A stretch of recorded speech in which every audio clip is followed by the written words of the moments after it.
very pleased with how the group performed on Friday. We had a number of unattached guys run and a few guys who are on a jersey run for us, and comparing it to the week before, for a lot of those guys, I thought it was much better. The way we competed, the way we followed a race plan. Those younger guys really ran well and can feel good about capping off their fall with the performance that they had. Okay. Then I guess you said that they're capping off their fall, so there's not really anything that we can take from that meet to move to Big Tens this weekend? Not for them, no. Okay. I mean, I guess then what is the team going to be working on this week? What were we working on last week to get ready for Big Tens? You get to a certain point, I think, in the season where you're really not going to get more fit. There's damage that you can do if you tend to overdo it over the last few weeks of the season. The goals for this week are to get a good day of work in tomorrow. Tomorrow will be the last workout we do prior to Big Tens, but we're getting to a point where we don't want to do anything that will take away from our performance next weekend.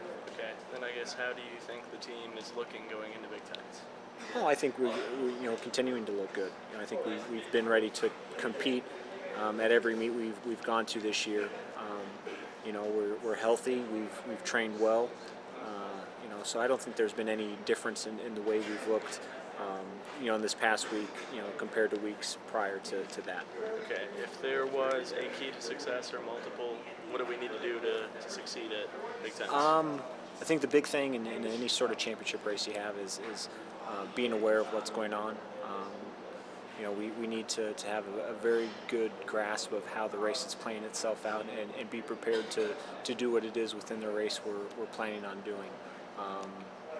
React to moves, stay engaged, stay connected with one another. So I think it's just continuing along the lines of really not trying to make this meet any different than anything we've done prior to this leading up to it.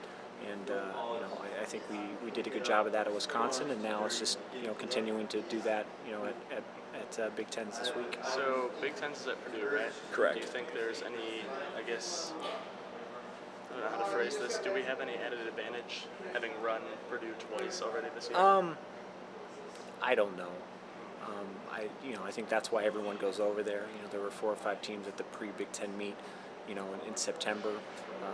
It's good to be familiar with it, but racing it on Sunday is going to be completely different than what it was the pre-Big Ten meet in September, and it's going to be drastically different than what it was in August when we were over there, for a practice. So we know what the course looks like, and we have an idea of where the markers are through the course of the race, but the way we feel in the middle of the race on Sunday is going to be completely different to anything we've done thus far.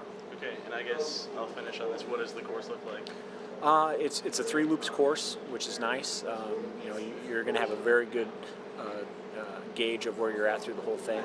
On the back half of the course, it's a rolling hill portion of it. If the loop's a K&a-half or 2,000 meters, I'd say 600 to 700 meters of it is rolling, and the rest of it is fairly flat. So it's a challenging course for everyone. The weather's going to be relatively good, so we don't, I think, have to worry about that. But it's a good cross country course. It's a good place to host a championship, and it'll be interesting to see how it plays out.